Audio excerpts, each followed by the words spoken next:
The cold November air bit through the thin walls of our once-shared home as I stood in the kitchen, staring at the divorce papers Michael had handed me. His eyes, which used to hold warmth and love, were now distant and unfeeling. The reality of the situation was sinking in slowly, like a heavy stone sinking into a pool of still water. "Claire, we need to talk," Michael said, his voice lacking any of the tenderness it once held. He dropped the envelope on the kitchen counter, its contents now a stark symbol of our broken marriage. "I've been thinking about this for a while." I picked up the envelope with trembling hands, my heart racing. "Thinking about what, Michael? That you're going to leave me?" I demanded, struggling to keep my voice steady. He sighed, rubbing his temples as if trying to find the right words. "This isn't easy for me, Claire, but we've been growing apart. It's been going on for a long time. I don't see a way to fix this."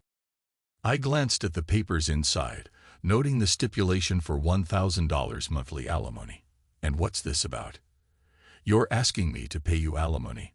My voice wavered, a mix of anger and confusion coloring my words. Michael's expression remained impassive. "It's only fair given our financial situation. You know how things have been." As the conversation unfolded, it became clear that Michael had not only made the decision to leave, but had also started a new chapter with Natalie, my former best friend. Their affair had begun as whispers behind closed doors, a secret I had only pieced together over time. Now they were openly flaunting their relationship, a cruel display of the very betrayal that had shattered our marriage. "Are you really doing this?" I asked, feeling the sting of betrayal. "You're not just leaving me. You're parading your new relationship right in front of my face." Michael shifted uncomfortably, his gaze dropping. "Natalie and we're happy together. I thought it would be best if we all moved on." I felt a surge of emotion, my vision blurring as I tried to hold back tears. "Best for who, Michael? You and Natalie? Or for you, at the expense of everything we had?" Michael's eyes met mine briefly, but there was no warmth, only resolve. "Claire, I'm sorry. I truly am. But this is what I want." Just then, the sound of the front door opening and closing echoed through the house. Natalie's voice, sweet and overly familiar, drifted into the kitchen. "Michael, I thought we cooled." "Oh." Natalie's face turned ashen when she saw me standing there, the divorce papers in hand. She glanced at Michael, then back at me, her expression a mix of guilt and defiance. "I didn't realize you were here." I thought. "Thought what, Natalie?" I cut her off, the bitterness in my voice unmistakable. "That you could waltz in and out of my life without any consequences." Natalie's face flushed as she stammered. "I didn't mean for things to turn out like this. It just happened." Michael stepped between us, trying to diffuse the situation. "Claire, please, let's not make this harder than it has to be." But the damage was already done. The emotional weight of Michael's decision and Natalie's presence was too much to bear. I felt a surge of anger and pain, knowing that the people I once trusted the most had betrayed me in the worst possible way. As they left, hand in hand, I was left alone in the kitchen, the silence of the house a stark reminder of what was lost. The divorce papers lay on the counter, a symbol of my shattered life, and the beginning of a new painful chapter. The weeks following Michael's departure and the revelation of his relationship with Natalie were a whirlwind of emotions for me. The initial shock had given way to a deep sense of betrayal, but as the fog of despair began to clear, a new feeling emerged, the desire for revenge. In the quiet of my studio, surrounded by the comforting clutter of art supplies and sketches, I began to hatch a plan. My successful career as an illustrator, which had been a secret to many, provided me with the financial means to enact a carefully thought-out scheme. It was a way to reclaim my power and celebrate my newfound strength.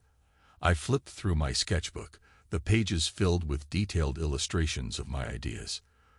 The more I planned, the more invigorated I felt. My revenge would be a blend of subtlety and satisfaction, a way to make Michael and Natalie understand the gravity of their actions. My closest friend, Jenna, was the first person I shared my plan with. We sat in my kitchen, coffee mugs in hand, the warm scent of freshly brewed coffee mingling with the tension in the air. "Are you sure about this?" Jenna asked, her brow furrowed with concern. "I mean, revenge sounds so final. What if it backfires?" I took a deep breath, trying to calm my racing thoughts. "I need to do this, Jenna. They think they've won, but I want them to see what they've lost. I want to show them that I'm not just a victim. I'm stronger than they think." Jenna leaned back in her chair, her eyes searching mine. "Okay, but tell me more about your plan. How are you going to make them regret it?" I smiled, a mixture of determination and excitement lighting up my face. "I'm going to use my financial success to create a series of events that will make their lives difficult. Nothing illegal, just a few strategic moves to put them in challenging situations." Jenna nodded slowly, clearly intrigued but still worried. "Sounds like you've put a lot of thought into this. Just promise me you'll be careful." "I will," I assured her. "I just need to make sure they understand the impact of their choices."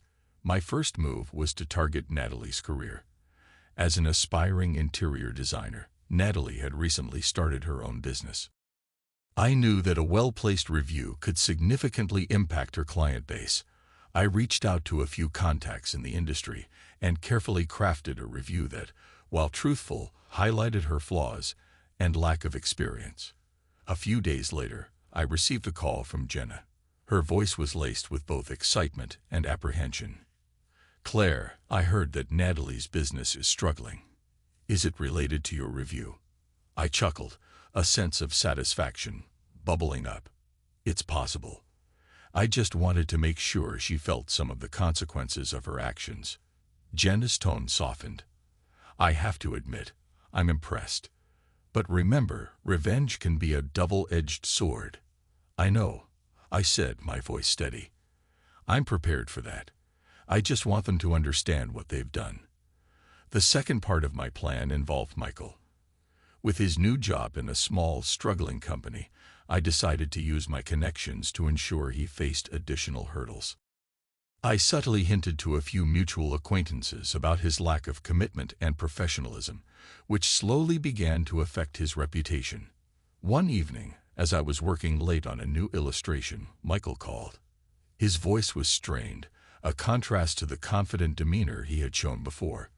"Claire, I heard some things," he began awkwardly. "About my job. Is there something going on?" I feigned innocence, my voice calm. "I'm not sure what you're referring to, Michael. I haven't been in touch with your colleagues." "Why do you ask?" There was a pause on the other end. "Never mind. It's probably just rumors. I hope you're doing well." The call ended, leaving me with a sense of grim satisfaction. Michael's discomfort was a small but sweet victory. I knew that these moves were just the beginning, and while the path to true closure was still long, I was taking control of my own narrative. In the weeks that followed, I continued to execute my plan, each step meticulously calculated to ensure maximum impact. The sense of empowerment I felt was undeniable, and with every successful move, I was reminded of my strength and resilience. This was not just about revenge. It was about reclaiming my life and proving to myself that I was capable of overcoming any challenge. As I sifted through the remnants of my past life, memories of the time when Michael and Natalie were still a part of my daily existence began to surface. The emotional neglect that had plagued our marriage wasn't an overnight phenomenon. It had been a slow and painful erosion of what we once had. It all started subtly. Michael's increasing detachment was first visible in small ways: missed anniversaries, neglected dinners, and an almost imperceptible shift in his demeanor. I remember one evening vividly, sitting across from him at the dining table. The silence was heavy, broken only by the clinking of cutlery. "Claire, I'm swamped with work," Michael said, barely looking up from his plate. "I just need to finish this report." I sighed, pushing my food around on my plate. "We haven't spent any real time together in weeks. Can't we just talk for a bit? Maybe we could make a plan for the weekend." Michael's eyes flicked to me briefly, then back to his plate. I had a lot on my plate. I'll be busy this weekend too. It wasn't just the work that was consuming him. It was something else, something I couldn't quite place at the time. Over the next few months, I started noticing Natalie's name appearing more frequently in Michael's conversations. She had been my best friend for years, but I began to feel an unsettling tension whenever her name was mentioned. One day, I dropped by Natalie's apartment unexpectedly. The door was slightly ajar, and I could hear voices inside. As I pushed the door open, the sight before me was jarring. Natalie and Michael were sitting close together, their conversation too intimate for mere friendship. The air was thick with unspoken feelings. "Natalie, Michael," I called out, my voice trembling. Both of them looked up, their faces flushed with guilt. Natalie quickly stood, fumbling for words. "Claire, I didn't expect you." Michael shifted uncomfortably in his seat. "Claire, this isn't what it looks like." I could see the truth in their eyes. The betrayal was undeniable. And in that moment, everything fell into place. "I think it's exactly what it looks like." In the days that followed, Michael's excuses and apologies felt hollow. He claimed it was a moment of weakness, a mistake that meant nothing, but the damage was done. The emotional neglect I had felt before now had a face, and it was that of my former best friend. One evening, as I was going through some old letters and mementos, I came across a note from Natalie. It was a message of congratulations for my recent career success. As I read it, a wave of nostalgia and sorrow washed over me. Natalie had been a constant in my life, someone I had trusted implicitly, and now she was the source of my pain. I reached out to her, hoping for some form of explanation. She agreed to meet me at a local cafe, the place where we had shared countless conversations over the years. As we sat across from each other, the weight of what had transpired was almost too much to bear. Natalie looked different from the confident friend I remembered. She seemed small and unsure. "Claire, I'm so sorry," she began, her voice barely above a whisper. "I never meant for any of this to happen." I took a deep breath, trying to keep my emotions in check. "It's not just about what happened between you and Michael. It's the fact that you were my closest friend, and you chose to betray that trust." Natalie's eyes filled with tears. "I know. I was selfish and thoughtless. Michael and we never planned for this to happen. It just did." I shook my head, feeling the sting of her words. "I trusted both of you. It's not just the affair. It's the fact that you both chose to disregard my feelings." The conversation was painful, but it brought some semblance of closure. I could see that Natalie was genuinely remorseful, but that didn't change the reality of what had happened. As we parted ways, I felt a mix of sadness and relief. The wounds were still fresh, but I was starting to understand the full extent of the betrayal. In the end, the issues from the past were not just about the affair, but the way both Michael and Natalie had drifted from their promises and values. The hurt I felt was not just from their actions, but from the disintegration of the trust that had once been the foundation of our relationships. The past was a painful chapter, but it was also a necessary step in my journey toward healing and reclaiming my life. The period following the divorce was a whirlwind of revelations and shifting fortunes. I had managed to secure a new sense of stability and independence, fueled by my successful career as an illustrator and the hefty income it provided. Michael and Natalie, on the other hand, found themselves facing a series of increasingly dire consequences.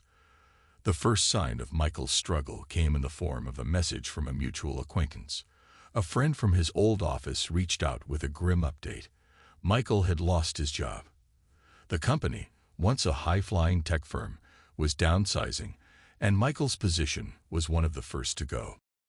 I remember the mixed emotions I felt when I heard the news: relief, vindication, and a hint of sadness for the man I had once loved. One evening, I ran into Michael at a local cafe, the place where we had shared countless dates before everything fell apart. He looked tired and worn, his once proud demeanor replaced by a look of desperation. He was hunched over a cup of coffee, his fingers nervously tapping on the table.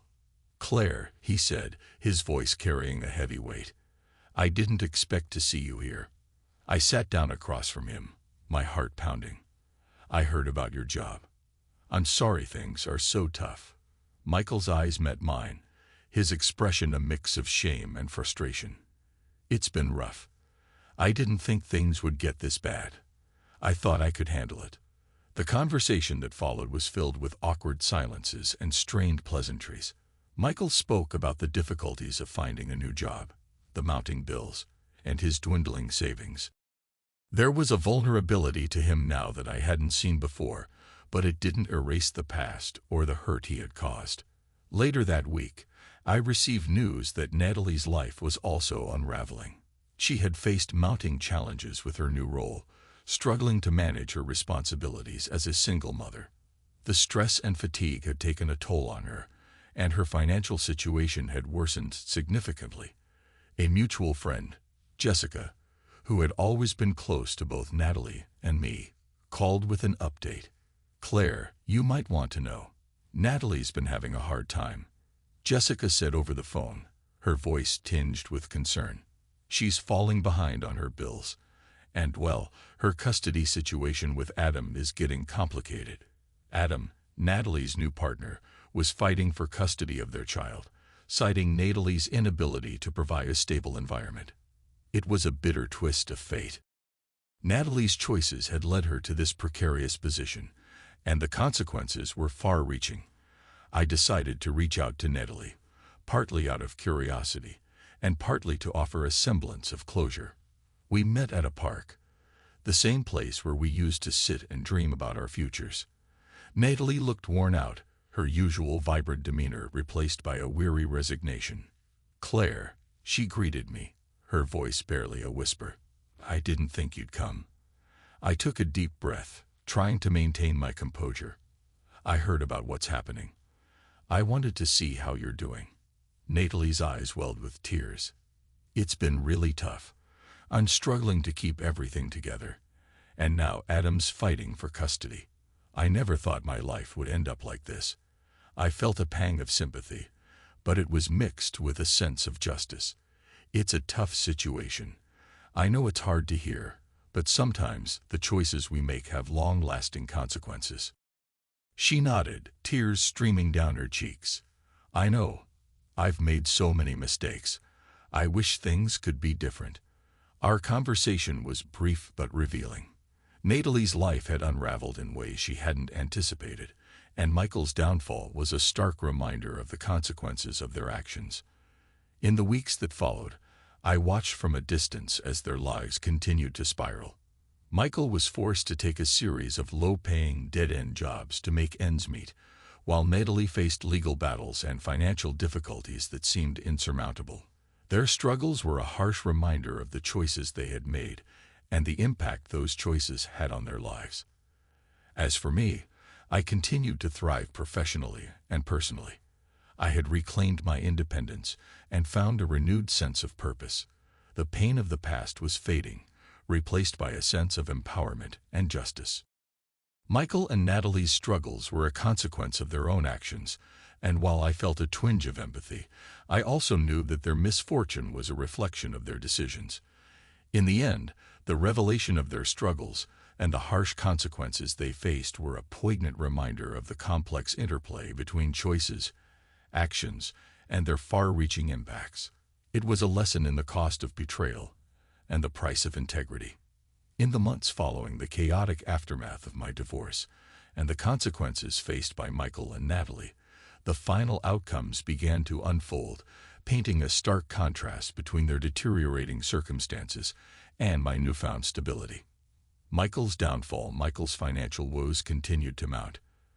After bouncing from one temporary job to another, he landed in a grueling, low-wage position as a warehouse worker. It was a far cry from his previous tech-oriented roles, and the toll it took on him was evident. His once proud demeanor was now replaced with a sullen, resigned attitude. One afternoon, I ran into Michael at the grocery store.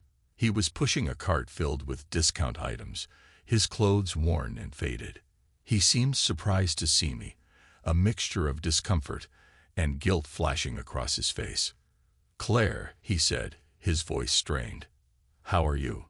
"I'm doing well, thanks," I replied, trying to remain cordial. "I didn't expect to see you here." Michael sighed, running a hand through his thinning hair. "Yeah, well, things haven't been great. I'm working at a warehouse now. It's not what I envisioned, but it's something." I studied his face, noting the lines of stress and exhaustion etched into his features.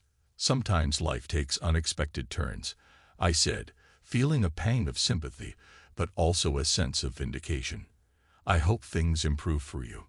He nodded, though his eyes reflected a deep weariness. "Thanks. I appreciate that." Natalie's situation was equally dire. Her financial instability led to mounting debts and a series of legal battles over custody.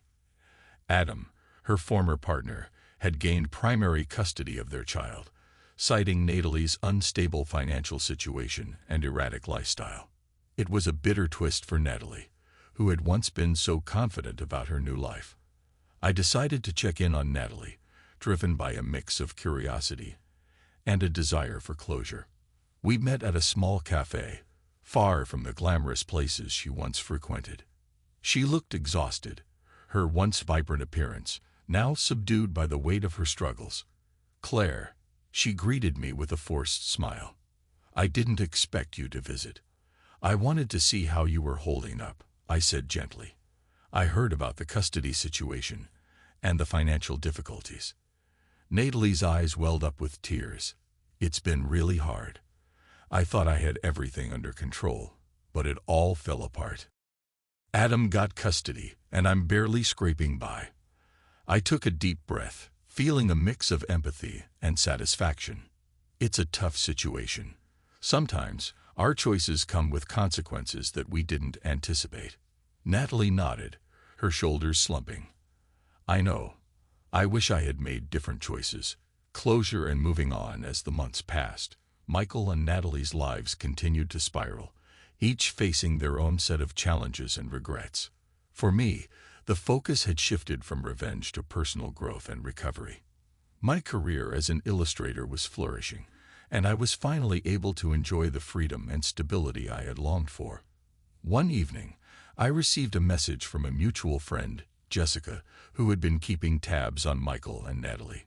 She provided an update on their current situations, painting a picture of their continued struggles. "Claire, I just wanted to let you know," Jessica said over the phone. "Michael's still struggling with his job. He's been working long hours, and the work conditions are harsh. Natalie, on the other hand, is barely managing to keep up with her bills. It's been rough for both of them." I listened, feeling a sense of resolution. "Thank you for letting me know. It's a reminder of how everything came full circle." Jessica sighed. "Yeah, it's a tough lesson, but it seems like they're facing the consequences of their choices." In the end, I found a sense of closure and peace. The final outcomes of Michael and Natalie's lives served as a reminder of the intricate balance between actions and consequences. Their struggles, while painful, were a reflection of their decisions and choices. For me, the journey had led to personal empowerment and a renewed sense of purpose. The past was behind me, and I was ready to embrace the future with a fresh perspective and a heart free from the shadows of betrayal. With Michael and Natalie's lives unraveling, I found myself entering a new phase of personal growth and rejuvenation. The chaos of the past year had forged me into a stronger individual, one who was ready to embrace new opportunities and build a future defined by my own aspirations rather than the shadows of my past. Rediscovering my passion as the emotional and legal battles subsided, I dedicated myself to my career as an illustrator with renewed passion. My work began to flourish, gaining recognition both locally and nationally. The creative freedom I had always yearned for was now fully realized, and I took on exciting projects that allowed me to express myself and connect with others in meaningful ways. One morning, while working on a new series of illustrations, I received a call from my agent, Clara, who had exciting news. "Claire, I have something incredible to share with you." Clara's voice was animated.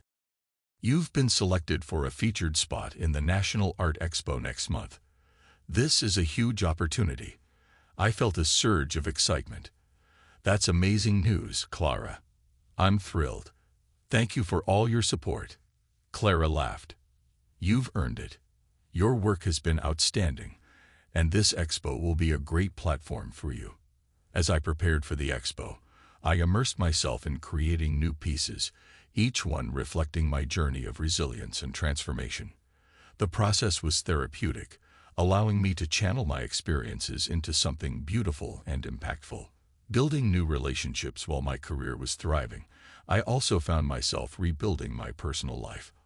I reconnected with old friends, forged new relationships, and even explored a budding romance. One such friend was Sarah, a fellow artist I had met through a mutual acquaintance. We had shared many conversations about our passions and personal growth. One evening, we met for coffee at a quaint cafe downtown, a place filled with warmth and charm. Claire, it's so good to see you thriving, Sarah said, her eyes sparkling with genuine admiration. I've been following your work, and it's fantastic. You've come such a long way. Thank you, Sarah, I replied, smiling. It feels like a new chapter in my life, and I'm grateful for the support I've received. Sarah nodded. It's incredible how you've turned things around. I've been working on my own projects and finding inspiration in unexpected places. Maybe we can collaborate on something in the future. I was excited by the prospect. I'd love that. Let's keep in touch and explore the possibilities. Embracing new opportunities as my personal and professional life flourished, I began to consider other avenues for growth. I started volunteering at a local community center, teaching art classes to children and adults alike. It was a rewarding experience, and it allowed me to give back to the community while pursuing my own passion. One day, while teaching a class, I struck up a conversation with Emily, a single mother who was taking the class to escape her daily routine and explore her creativity. This class has been a lifeline for me, Emily said, her voice filled with gratitude. I've always wanted to try painting, but I never had the time or opportunity. I'm glad you're here, I replied warmly. Art has a way of opening up new possibilities and helping us see the world differently. Emily smiled. You've really helped me find a new perspective. Thank you. The interactions with my students and the community enriched my life in ways I hadn't anticipated. It was a testament to how far I had come, and a reminder of the positive impact one can have on others. A new chapter as the National Art Expo approached, I felt a mix of anticipation and excitement. It was a culmination of all the hard work and personal growth I had experienced. The expo was a grand event, filled with talented artists and enthusiastic attendees. My booth was well received, and the feedback was overwhelmingly positive. During the event, I ran into a few old acquaintances, including Jessica, who had kept me informed about Michael and Natalie. Claire, you're amazing, Jessica said, admiring my work. I can't believe how far you've come. Thank you, Jessica, I said, beaming with pride. It's been a journey, but I'm grateful for every step of it. Jessica nodded. You've truly transformed yourself. It's inspiring. As the expo concluded, I reflected on the path I had taken. The trials and tribulations of the past had led me to a place of personal growth and fulfillment. My career, relationships, and sense of purpose had all evolved, and I was ready to embrace whatever the future held. The final moments of the expo were filled with a sense of accomplishment and hope. I had turned my life around, finding strength and joy in the process. The past was behind me, and I was ready to step into a future brimming with possibilities and new beginnings. As the whirlwind of the past years began to settle, I found myself at a crossroads, seeking reflection and closure. The intense emotions and conflicts that had dominated my life were giving way to a quieter, more introspective period. It was time to fully acknowledge the past, understand the lessons learned, and find peace with the finality of my journey. A quiet retreat to gain perspective, I decided to take a retreat to a cozy cabin in the mountains. Surrounded by nature's tranquility, I hoped to clear my mind and reflect on the experiences that had shaped me. The solitude of the cabin was a stark contrast to the chaos that had once defined my life, offering a serene space for contemplation. One evening, as I sat by the fireplace, I called my friend Clara to share my thoughts. "Clara, I'm in this beautiful cabin, just taking some time for myself," I said, my voice filled with a mix of relief and nostalgia. "It's been such a journey, and I'm finally starting to feel at peace." Clara's voice was soothing over the phone. "That sounds wonderful, Claire. Sometimes we need to step away from everything to gain clarity. What have you been reflecting on?" "I've been thinking about how far I've come," I replied. "The pain, the betrayals, and the growth. It's all part of my story. I'm learning to appreciate the strength I've found within myself." Clara's response was encouraging. "It's amazing how much we can grow through adversity. Embrace this time of reflection and let it guide you towards your next steps." Meeting with Michael as part of my process of closure, I decided to meet with Michael one last time. It was important for me to confront the past and ensure that I had truly moved on. We met at a quiet cafe, a neutral setting that felt appropriate for this final conversation.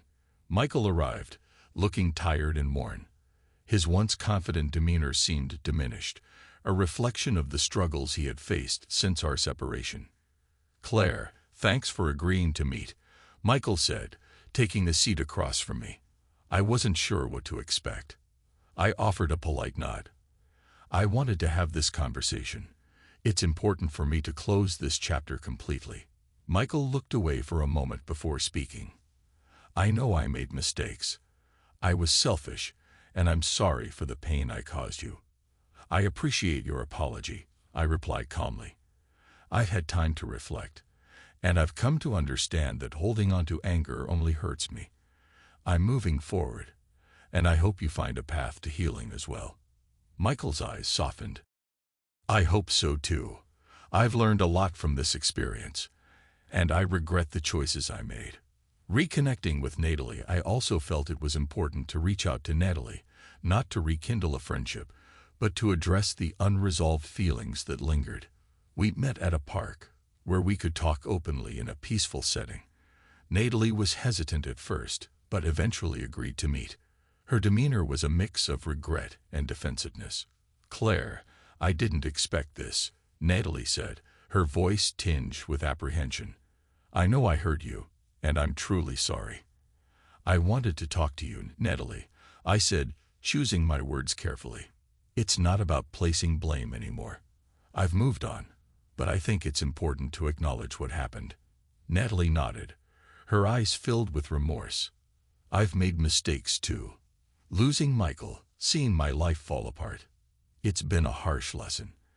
I wish things had turned out differently. I think we both learned a lot from this," I said softly. "And I hope we can both find peace in moving forward." Finding closure as I returned from the retreat, I felt a profound sense of closure.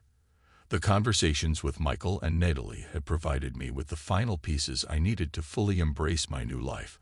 I had faced the past, forgiven where necessary, and let go of lingering resentment. I spent the remaining days of my retreat writing in my journal, reflecting on my journey and setting intentions for the future.